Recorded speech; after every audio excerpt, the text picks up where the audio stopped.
Oke, hello guys, kembali lagi bersama gue Ridwan. Oke, kita membahas kali ini tentang gue mau berhenti ya guys ya di tempat ini ya guys ya di Paprika Hotel di Chiba ya guys ya. Gue dapat tawaran di launch di Narita Airport, tepatnya di Turki Airlines ya guys ya. Nah, di sana gue udah interview juga, udah fix gitu ya guys ya, tinggal proses visa ya guys ya. Setelah proses visa kita kerja di sana, dan gue juga udah dapat rumah baru juga di sana di daerah Chiba ya guys ya, dekat dengan stasiun gitu. Jadi kemana-mana enak. Kalau di sini kan dekat juga, cuman harus pakai mobil ya guys ya. Nah, setelah itu bagaimana ceritanya gue dapat kerjaan di sana ya. Gue apply aja sih sebenarnya. Ada yang nawarin gue ya guys ya, ada nawarin gue di sosial media ya guys ya. Kemudian gue nggak balas sih. Setelah itu gue lihat ada itu kan, ada lowongan kerja, ya udah gue apply. Ternyata sama gitu ya guys ya. Ternyata yang nawarin sama gitu tempatnya. Jadi ya udah, gue interview sekali, kemudian interview lagi, datang ke tempat, ke Narita, kemudian ya ngobrol aja gitu ya guys ya. Setelah itu ya udah, mulainya kapan? Mulainya bulan depan gitu kan. Kebetulan gue punya annual leave, akhirnya gue pakai gitu guys. Dan untuk cara berhenti sebagai manajer di sebuah perusahaan itu, gue udah bikin videonya ya guys ya.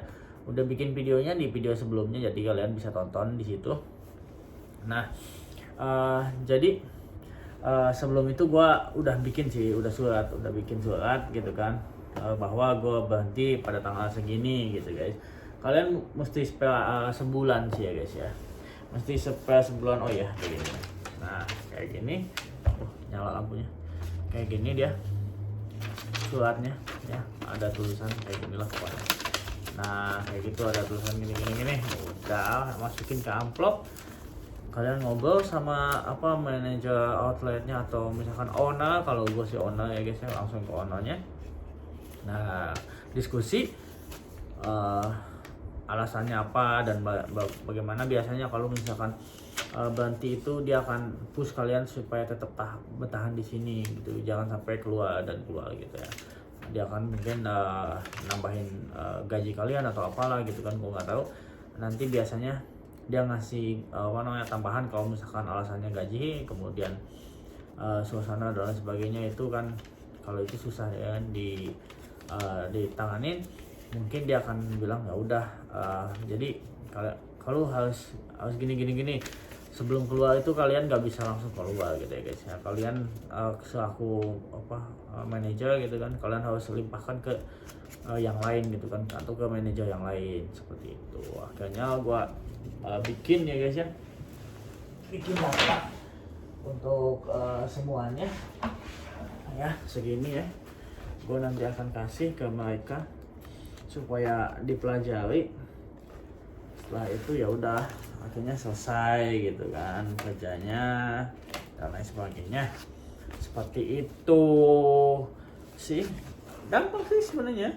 Cuman negosiasi kapannya dan gimananya itu, yang lama, yang alot, kenapa keluar dan lain sebagainya, itu yang mesti diomongin, diperjelas gitu kan.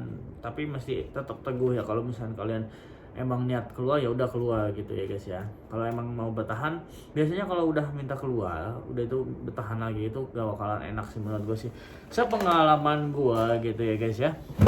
Jadi kalau mau keluar aja sih gitu, untuk di perusahaan hotel, perusahaan Jepang ya guys ya. Nah, seperti itu sih guys. Kalau misalkan dari gue sih ya, di sini enak sih, cuman karena gue itu tipe orang yang suka hal baru, jadi ya udah gue pengen cari yang lain. Di sini kan gue udah setahun sebulan lebih gitu ya guys ya. Jadi gue pengen coba tempat-tempat yang memang baru gitu ya guys, untuk pengalaman gue juga, untuk ketemu teman-teman baru juga. Seperti itu sih alasan gue sih gitu. Di sini fasilitasnya banyak sih menurut gue. Rumah perusahaan, kemudian mobil juga. Gue dapat mobil dinas gitu ya guys ya, gue bisa pakai sih sebenarnya. buat jalan-jalan gue, buat ketemu teman ngopi-ngopi gitu sih guys. Jadi untuk kalian yang takut berhenti dan lain sebagainya ya nggak usah takut sih. Di Jepang itu emang perusahaan itu pengen kalian kerjanya itu lama gitu, paling 10 tahun atau misalnya sampai tua, sampai pensiun gitu ya guys ya. Ya setiap perusahaan itu mereka maunya kayak gitu sih, apalagi kalau misalkan kalian dibayar murah gitu ya, dibayar murah dan mereka pasti akan pertahanin kalian gitu karena murah dan kalian bisa kerja itu sesuatu yang didambakan perusahaan gitu guys. Jadi kalau misalkan kalian menemukan perusahaan yang berani bayar mahal dan kalian minta keluar, pasti biasanya dia akan alasannya, kalian bisa banyak banget alasannya akan dikeluarkan. Cuman kalau misalkan bisa berpegang teguh, asalnya misalkan kayak gue misalkan nih, alasannya pisah, alasannya di sini enak, bisa lu bisa ngapain aja di sini gitu dan lain sebagainya gitu kan. Dia pokoknya ngomong plus-plusnya pokoknya, dan kejelekannya atau misalkan kurang-kurangnya nggak diomongin sama dia kenapa keluar padahal gini perusahaan itu, pokoknya dia nge-push kalian, ini perusahaannya bagus gini benefitnya gini gitu kan. Banyak sih kayak gitu ya guys ya. Cuman kalian kan kerjanya di situ tahu gitu kan minusnya gitu ya guys ya di situ. Jadi ya kalian nggak boleh ngomongin minusnya di sana, malah nanti jelek ke kaliannya. Ini cukup kalian shipment aja, dan perusahaan juga nggak mungkin ngomong minusnya di sini, minusnya di sana gitu. Nggak mungkin, dia akan pertahanin kalian dengan plusnya aja diomongin gitu. Kalau untuk minusnya ya dia bungkam saja, seperti itu sih kalau untuk perusahaan yang jelek ya guys ya. Nah kayak gitu. Kalau misalkan udah untuk omongan, pokoknya kalian nggak usah ngomongin alasan kalian nggak betah kenapa, karena gini karena kerjaannya gini nggak usah sih sebenarnya.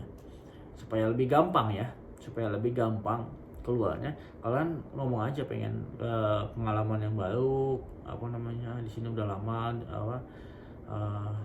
udah bosen, atau misalkan pengen tempat yang baru, suasana yang baru, seperti itu aja gitu. Atau misalkan gajinya lebih besar di sana gitu kan. Kalau kalian mau nyari duit atau pengen masih bertahan di perusahaan itu, cuman gajinya kecil, ya ngomong aja gajinya kecil gitu. Cuman kalau untuk kejelekannya nggak usah diomongin ya, kejelekan perusahaannya sih.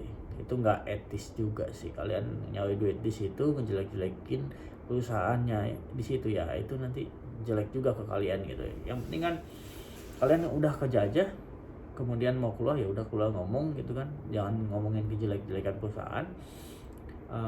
Udah itu langsung deh pasti kalau misalkan emang kalian pengen keluar dengan teguh gitu kan, oh ya gini alasannya pengen gitu, ya pasti perusahaan juga nggak bakalan bisa ngekang kalian, pasti kalian diizinin keluar gitu. Setiap perusahaan di Jepang itu pasti nggak boleh kalian keluar gitu sih. Cuman ya kalau misalkan kalian emang tetap mau keluar ya pasti akan diizinin sih ujung-ujungnya ya guys ya. Jadi jangan takut untuk bilang ke manajer kalian atau misalkan ke owner kalian kalau misalkan emang kalian udah di top level sama kayak gue, seperti itu ya guys ya.